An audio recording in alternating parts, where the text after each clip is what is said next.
आज इस वीडियो में हम आपके वेरिकोसिल रिलेटेड सारे जो भी क्वेश्चंस है, डाउट्स है, प्रॉब्लम्स है वो क्लियर करने वाले हैं। तो वीडियो में अंत तक बने रहिए और देखिए कि टॉप 10 क्वेश्चंस, टॉप 10 प्रॉब्लम्स जिनके वजह से वेरिकोसिल पेशेंट्स जूझते हैं या उनके दिमाग में चलते रहते हैं या यूट्यूब से उनको ये थॉट्स जनरेट होते हैं। तो ये डाउट्स क्या है उनका हम आंसर इस वीडियो में देखने वाले हैं। तो अंत तक वीडियो में बने रहिए, हमारे साथ जुड़े रहिए। पहला सवाल पेशेंट्स आके पूछते हैं कि भाई मुझे वेरिकोसिल क्यों है? मैं तो काफ़ी हेल्दी हूँ, ना मोटा हूँ, ना स्मोकिंग कर रहा हूँ, ना दारू पीता हूँ, फिर भी मुझे वेरिकोसिल है। तो वेरिकोसिल एक मल्टीफैक्टरल बीमारी है, मतलब सिर्फ एक कारण की वजह से नहीं हो सकती है। आपका सालों से डाइट कैसा है, आप क्या स्मोकिंग कर रहे हैं, एक्सरसाइज कर रहे हैं, एक्सरसाइज हेवी कर रहे हैं या बिल्कुल भी एक्सरसाइज नहीं कर रहे हैं, या आपके जो वॉल्स है जो जेनेटिकली तो कहीं वीक नहीं है। तो ऐसी काफ़ी सारी चीज़ों का कॉम्बिनेशन बन के ये बीमारी रूप लेती है और हो सकता है कि इस पेशेंट में ये बीमारी मैनिफेस्ट करती है और कुछ पेशेंट में बीमारी होती भी नहीं।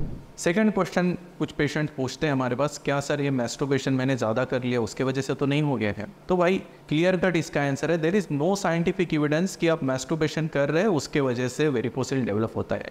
यूट्यूब पे कुछ वीडियो अभी भी वायरल हो रहे हैं जिसमें पता चलता है कि मैस्टरबेशन ऐसे करना चाहिए जिससे वेरिकोसिल ठीक हो जाएगा, या मैस्टरबेशन ज़्यादा कर रहे हैं, ज़्यादा फ्रीक्वेंसी है उसके वजह से आपको ये बीमारी है। तो ये सब बकवास की बात है, इनमें ध्यान ना दें। अगर आपके टेस्टिस या स्क्रोटम में पेन है तो सबसे पहला टेस्ट क्या कराना चाहिए? क्या अल्ट्रासाउंड कराने के बाद सीमेन एनालिसिस कराना ज़रूरी है? देखिए, अल्ट्रासाउंड एक बेसिक टेस्ट है और नॉन इन्वेजिव है, मतलब उसमें ज़्यादा कुछ डरने वाली बात नहीं है, सिंपल टेस्ट होता है जिससे आपको पता चल जाएगा कि आपका वेरिकोसिल का ग्रेड क्या है, क्या ये इनिशियल स्टेज में है, ग्रेड 1, ग्रेड 2 या एडवांस स्टेज में है।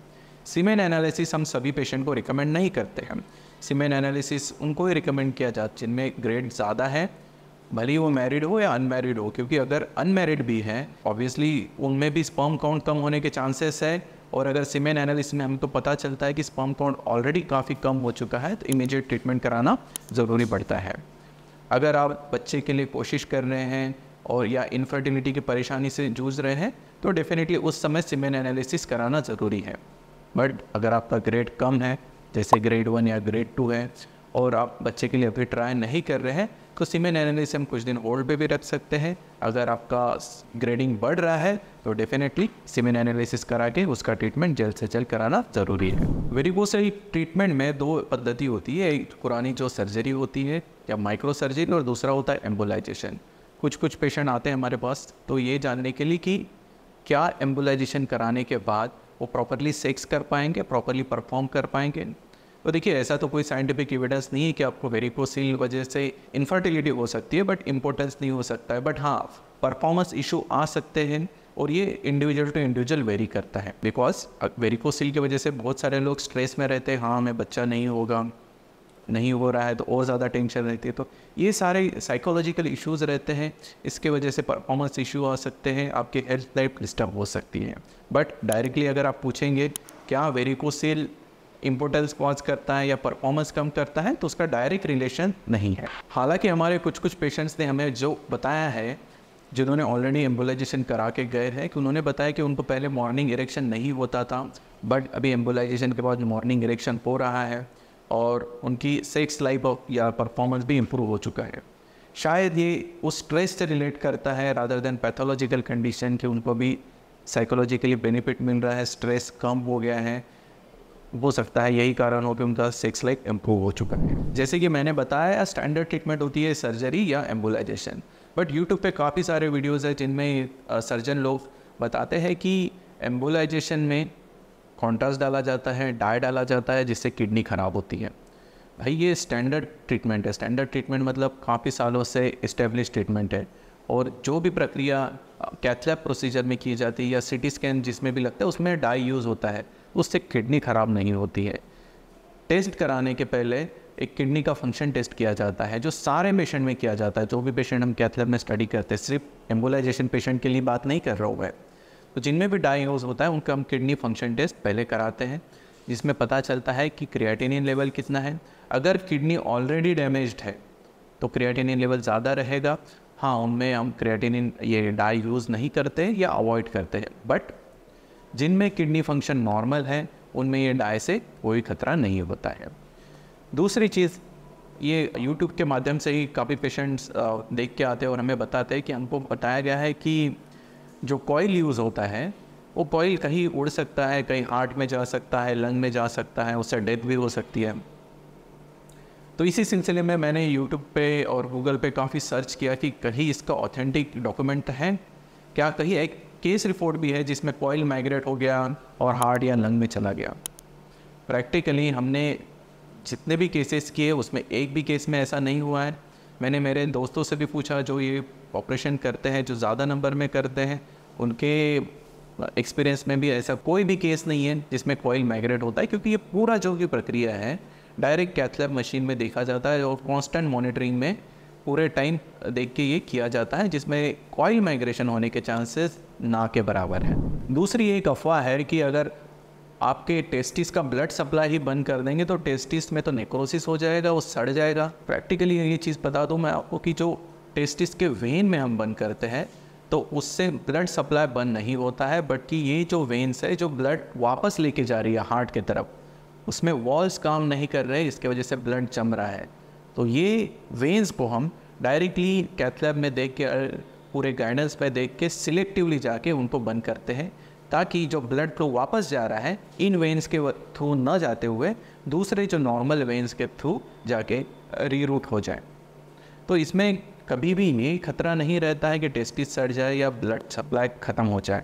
हाँ, ये रिस्क हम बोल सकते हैं कि सर्जरी में होता है, जिसमें सर्जरी में ओपन करके कट लगा के जिसमें वेन टाई अप करते हैं, उसमें चांस हो सकता है कि आर्टरी कट जाए। अगर आर्टरी कट जाती है तो ऑब्वियसली टेस्टिस को ब्लड सप्लाई ख़त्म हो जाएगा और टेस्टिस ख़त्म हो सकती है। बट हाँ, ऐसा कहना नहीं चाहिए, क्योंकि ये भी सर्जरी भी ऑब्वियसली डायरेक्ट देख के की जाती हैं, तो जो भी ऑपरेटिव सर्जन रहता है उनको ऑब्वियसली दिखता होगा कि वेन कौन सी है और आर्टरी कौन सी है। बट एम्बोलाइजेशन में हम आर्टरी के द्वारा जा ही नहीं रहे, तो ये रिस्क भी पूर्णतः ख़त्म हो जाती है। एम्बोलाइजेशन में रेडिएशन का यूज़ किया जाता है और उसके वजह से किडनी ख़राब हो सकती है, आपका स्पर्म काउंट कम हो जा सकता है। ये भी एक अफवाह है दोस्तों, बिकॉज मैं तो खुद 10 साल से रेडिएशन में काम कर रहा हूँ। हमारा जो भी कैथ लैब का प्रोसीजर किया जाए हम डे एंड नाइट एवरीडे काम कर रहे हैं। तो रेडिएशन के द्वारा टेस्टिस में स्पर्म काउंट कम हो जाना या पूरा टेस्टिस सड़ जाना, ये बकवास चीज़ें हैं, ऐसा कभी होता नहीं है। और जो भी प्रोसीजर किया जाता है, भले ही 15-20 मिनट का प्रोसीजर हो, एक्चुअल जो रेडिएशन का टाइम होता है 5 से 10 मिनट ही होता है। ये कुछ एक्सरे के बराबर है, या बोलेंगे तो एक सीटी स्कैन कराने के बराबर इतना ही रेडिएशन एक्सपोजर इसमें होता है। तो इससे प्रैक्टिकली देखा जाए तो टेस्टिस को कोई हार्म नहीं होता है। एम्बोलाइजेशन कराने के बाद रिकवरी कितने दिन में हो जाती है? देखिए, एम्बोलाइजेशन एक सिंपल प्रोसीजर है जिसमें ग्रोइन के वेन जाके कॉइलिंग या ग्लू के द्वारा ट्रीटमेंट किया जाता है और इसमें कोई टाका या चीरा नहीं लगता है। अगर ये प्रोसीजर मॉर्निंग में किया जाता है तो आप इवनिंग तक छुट्टी लेके घर जा सकते हैं। नेक्स्ट डे अगर आपको जॉब जाना है तो आप जॉब भी जा सकते हैं। हम बेड रेस्ट की एडवाइस नहीं देते हैं, आपको इट्स योर चॉइस। अगर आपको जॉब से छुट्टी लेना है या आपका बॉस ज़्यादा टॉक्सिक है तो आप 4-5 दिन और ज़्यादा छुट्टी ले सकते हो। बट पर्सनली हमको ये रिकमेंडेशन की ज़रूरत नहीं रहती कि आप बेड रेस्ट लें, ये सब चीज़ों की ज़रूरत नहीं पड़ती है। दूसरी चीज़, लोग पूछते हैं कि हम सेक्सुअल एक्टिविटी कब रिज्यूम कर सकते हैं। एम्बोलाइजेशन या सर्जरी भी कराते हैं तो उसके बाद आपसे 3 हफ्ते तक ना मैस्टरबेशन करना है ना सेक्सुअल एक्टिविटी करना है।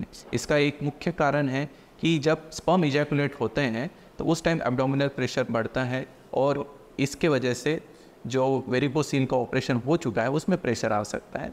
बेटर कि आप 3 वीक्स ये चीज़ें अवॉइड करें ताकि उस पार्ट में जो भी एम्बोलाइजेशन हुआ है कम्प्लीटली नेचुरल वे से हील हो जाए। अब आते हैं एक मुख्य सवाल पे, क्या आपको सर्जरी कराना है या नॉन सर्जिकल एम्बोलाइजेशन कराना है? देखिए, मेरे हिसाब से हमारा काम है आपको इन्फॉर्मेशन देना और आपका डिसीजन है कि आपको दोनों में से क्या चीज़ कराना है। सर्जरी भी एक वेल प्रूफ प्लान है जिसमें आप डेफिनेटली करा सकते हैं और उसी तरह एम्बोलाइजेशन भी करा सकते हैं। बट एम्बोलाइजेशन के कुछ अपने एडवांटेज है जो सर्जरी में मिसिंग है। जैसे कि अगर सर्जरी में कोई फेल हो जाती है केस या रिकरेंस हो जाता है, उसका इलाज भी एम्बोलाइजेशन के द्वारा ही किया जाता है, ना कि दोबारा सर्जरी करके। जैसे मैंने आपको पहले भी बताया, ना इसमें कोई टाका लग रहा है ना चीरा लग रहा है, तो प्राइवेट पार्ट पे ना आपको कोई ड्रेसिंग करना है ना टाका निकालने जाना है। तो ये जो साइकोलॉजिकल कंफर्ट होता है ये आपको सिर्फ एम्बोलाइजेशन में ही मिल सकता है। और हाँ, टेक्निकल सक्सेस रेट की अगर बात करें तो इससे 95% तक रिकवरी हो जाती है और दोबारा होने के चांस 5% से भी कम है। तो इतने सारे बेनिफिट्स हैं एम्बोलाइजेशन से, तो ये आपको डिसाइड करना है कि आपके लिए बेहतरीन इलाज कौन सा साबित हो सकता है, सर्जरी या एम्बोलाइजेशन। अगर आपके मन में भी वेरिकोसील रिलेटेड या स्क्रोटम पेन रिलेटेड कोई डाउट है या कोई भी समस्या है जो आप हमसे डिस्कस करना चाहते हैं या हेजिटेट होते हैं ओपनली जानने का, तो आप हमारे को कमेंट बॉक्स पे लिख सकते हैं। हम कोशिश करेंगे कि सब क्वेश्चन का आंसर दे पाए सही टाइम तक, या आप पर्सनली आके हमसे मिलना चाहते हैं तो हमारे क्लिनिक में भी आके हम इस बातों पे डिस्कशन कर सकते हैं। धन्यवाद दोस्तों।